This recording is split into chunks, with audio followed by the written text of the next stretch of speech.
How do you feel about the overall progression of female battle rap and Queen of the Ring specifically? Because I think Devo said that he's going to be branching out and moving into different states in the U.S. How do you feel about that? I think it's about time. Like, you know, especially since there's a lot more girls coming out of the woodworks. I got girls that I never even heard of, like, oh, watch my battle. You know, I dream of one day battling you, and it's like I never heard of them, and they, you know, everywhere. It's like, so I think it's about time. There's a lot of females coming out. We definitely, like, from the beginning of Queen of the Ring to now, like, it definitely grew, and it's a lot more to grow. It's a lot more girls, so I think it's dope that they moving around. Okay. We had Jin Throwback over here yesterday, and we asked him if he would battle again, and he said that only if his heart was in it, he wouldn't just do it for the money. Not freestyle. We all know Jin can freestyle, but prepared writtens. Do you think that if Jin were to step back into the game and he had his head right and everything, do you think that he could compete with some of the dudes out here today?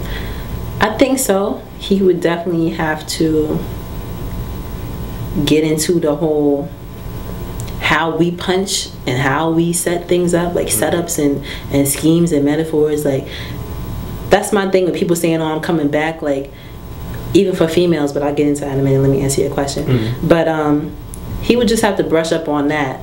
And, like, you know, I'm sure he maybe watches battles, so it's not like he would have to do research, because a lot of people come in and just say things that everybody said already, not realizing that it's been said so much because they haven't been paying attention.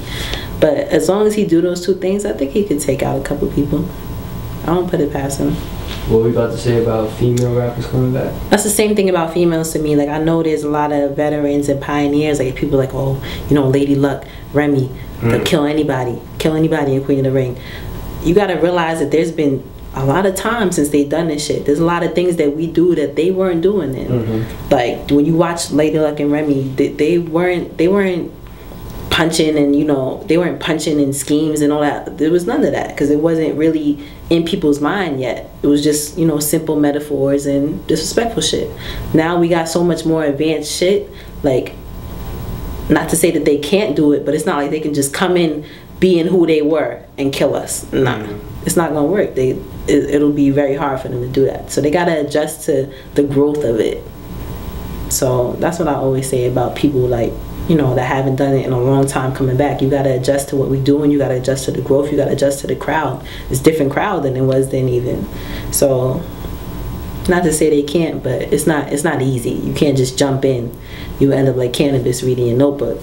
So, like, it's just not like, you gotta take your time. You gotta research this shit. It's a lot of shit. Yeah. It's not easy.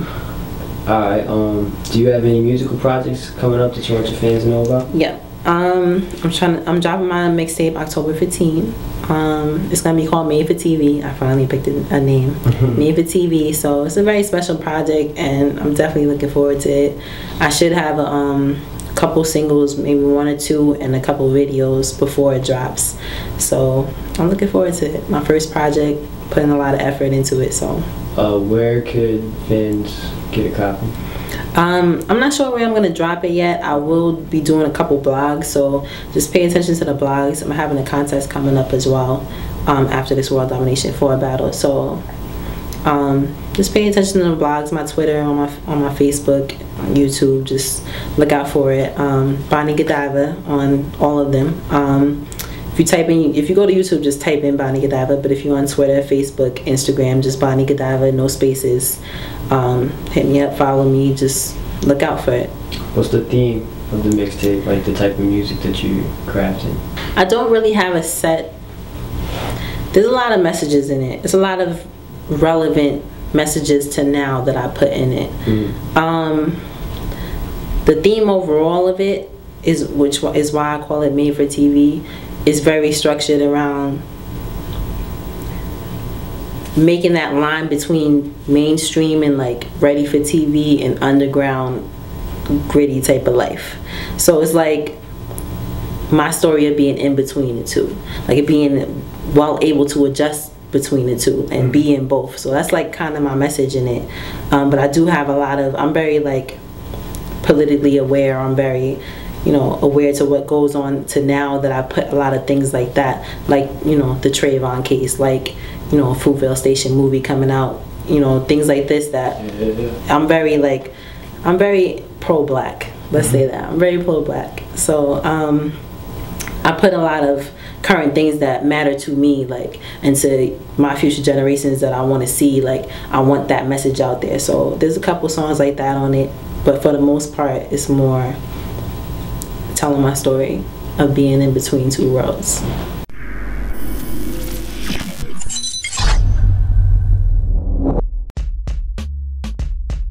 It's a lot of fans. The guy sold what? About damn near 800,000 the first week. So it's a lot of fans that like Drake singing. You know what I'm saying? And I think that's all he gives a damn about. Yeah, I don't. Like, he's not signed to good music. Yeah, man. I mean, I look at 2 Chainz as my good music brother. I don't know. I mean, I don't know. I